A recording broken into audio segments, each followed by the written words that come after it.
जय हिंद दोस्तों, स्वागत है आपका आपके यूट्यूब चैनल पर। दोस्तों बात कर लेते हैं जो आपकी भर्ती चल रही थी ग्राम पंचायत और ग्राम विकास अधिकारी की। इसके अभिलेख परीक्षण यानी कि जो आपके डॉक्यूमेंट्स हैं वो आपके 29 तारीख यानी 29 अप्रैल से चेक किए जाएंगे। इसके बारे में बात कर लेते हैं। उत्तर प्रदेश में ग्राम पंचायत अधिकारी व ग्राम विकास अधिकारी के पदों पर चल रही भर्ती में लिखित परीक्षा के आधार पर 4065 अभ्यर्थी शॉर्टलिस्ट किए गए हैं। यानी जो आपकी भर्ती चल रही थी उसमें आपके 4065 अभ्यर्थियों को लिया गया है। इन अभ्यर्थियों का अभिलेख परीक्षण 29 अप्रैल से 17 मई तक किया जाएगा। अगर आपके डॉक्यूमेंट्स में कोई कमी है तो आप उसे सही करा लें। अगर आपके पास कोई डॉक्यूमेंट्स नहीं है तो उसे बनवा लें।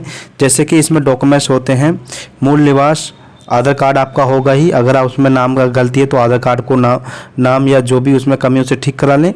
मूल निवास होगा आपका, जाति प्रमाण पत्र होगा और आपका जो है हाई स्कूल इंटरमीडिएट की जो आपके मार्कशीट हैं वो हैगी। और साथ ही आपका जो इसमें देखा जाता है मूल निवास अगर आपका ज़्यादा पुराना है, ऑनलाइन नहीं चला है तो उसे नया बनवा लें। हो सकता है आपके पास नया ही होगा जब आपने आवेदन किया होगा, तो वो सभी जो डॉक्यूमेंट्स हैं जब आपने आवेदन किया होगा उस समय लगाए होंगे वही सभी डॉक्यूमेंट्स आपके अब चेक किए जाएंगे। यानी कि 29 अप्रैल से 17 मई तक उन्हें चेक किया जाएगा, वो आपके चेक होने वाले हैं। और आगे बात करते हैं। आयोग ने मंगलवार को इसकी विस्तृत जो जानकारी है वो दी है कि 29 अप्रैल से 17 मई तक जो आपके डॉक्यूमेंट्स हैं वो वेरिफिकेशन होंगे, उनकी जो है परीक्षण उनका किया जाएगा, वो चेक आपके होने वाले हैं। तो आगे बात कर लेते हैं। कार्यक्रम जो है इसकी मंगलवार को इसका विस्तृत जो जानकारी है, जो कार्यक्रम है वो जारी कर दिया जाएगा। आयोग के सचिव अवनीश सक्सेना ने बताया कि प्रतिदिन 2 पालियों में 150 अभ्यर्थी बुलाए गए हैं। अभ्यर्थियों को डॉक्यूमेंट्स वेरिफिकेशन लेटर आयोग की वेबसाइट पर अपलोड कर दिया गया है। यानी कि जो अभ्यर्थी हैं उनको प्रतिदिन 2 पालियाँ चलने वाली है और प्रत्येक पाली में 150 यानी कि एक दिन में 300 अभ्यर्थियों के डॉक्यूमेंट्स चेक किए जाएंगे। और इसकी जो जानकारी है उन्होंने वेबसाइट पर अपलोड कर दिया, आप वहां से चेक कर लें। साथ ही अभ्यर्थियों इसे डाउनलोड करते हुए अभिलेख परीक्षण के लिए उपस्थित हों। उन्होंने कहा है कि अभिलेख परीक्षण के लिए योग्य अभ्यर्थी अपने सभी आवश्यक शैक्षिक आरक्षण संबंधित अभिलेख जो आपके पास हैं, जो आपके जो ज़रूरी कागज़ हैं, जब आप उन्हें लेकर के जाएंगे तो साथ ही आपको क्या करना होगा, साथ ही आपको जो करना होगा, जो आपके डॉक्यूमेंट्स हैं जिनमें आपको आरक्षण में छूट भी चाहिए और जैसे कि आपके अभिलेख होंगे, जैसे कि मूल प्रमाण पत्र वे फोटोकॉपी के साथ लेकर उपस्थित हों। आपके जितने भी डॉक्यूमेंट्स हैं उनकी आप एक फ़ोटोकॉपी और करा लें। और साथ में आप जब आपके डॉक्यूमेंट्स वेरिफिकेशन होंगे आपको समय से पहुंचना होगा। और साथ में आपको जैसे कि आरक्षण संबंधित अभिलेख और मूल प्रमाण पत्र जो है उनकी फ़ोटोकॉपी के साथ उपस्थित आपको होना होगा।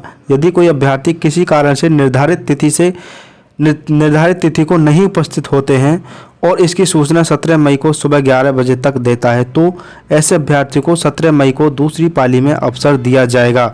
यानी कि आपके लिए एक और सुनहरा मौका है। अगर आप डॉक्यूमेंट्स कराने जा रहे हैं और किसी कारण से आप अपने समय जो आपकी डेट होगी उस डेट में आप नहीं पहुंच पाते हैं तो अगर उसके बाद आप 17 मई जो लास्ट डेट दी है इन्होंने, 17 मई तक जो आपके 29 अप्रैल से 17 मई तक जो डॉक्यूमेंट्स वेरिफिकेशन होने हैं, अगर आप 17 मई सुबह 11 बजे तक वहाँ पहुँच जाते हैं तो आपका डॉक्यूमेंट्स वेरिफिकेशन हो जाएगा। आप कोई इस बात से आप घबराएं नहीं कि अगर आपका छूट जाता है तो आप 17 मई के 11 बजे तक भी आप अपने डॉक्यूमेंट्स वेरिफिकेशन करा सकते हैं।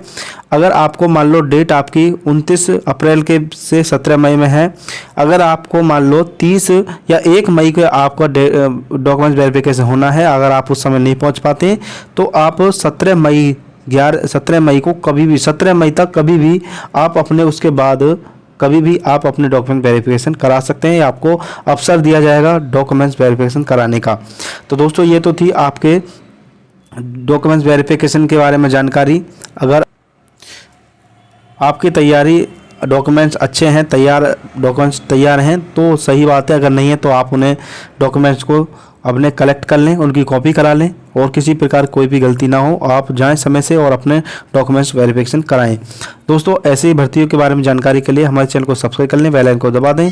अगर आप यूपी पुलिस की तैयारी कर रहे हैं, अगर आप यूपी पुलिस का पेपर देना चाह रहे हैं, इस समय जो आपका पेपर लीक हुआ है उसकी वजह से पेपर रद्द हो गया है और पेपर आपका जो होने वाला है, तो आप चैनल को सब्सक्राइब कर लें, क्योंकि यूपी पुलिस संबंधित छोटी छोटी जानकारी इस चैनल के माध्यम से आपको समय से अपडेट कराते रहेंगे। दोस्तों इस वीडियो में इतना ही। थैंक यू, धन्यवाद।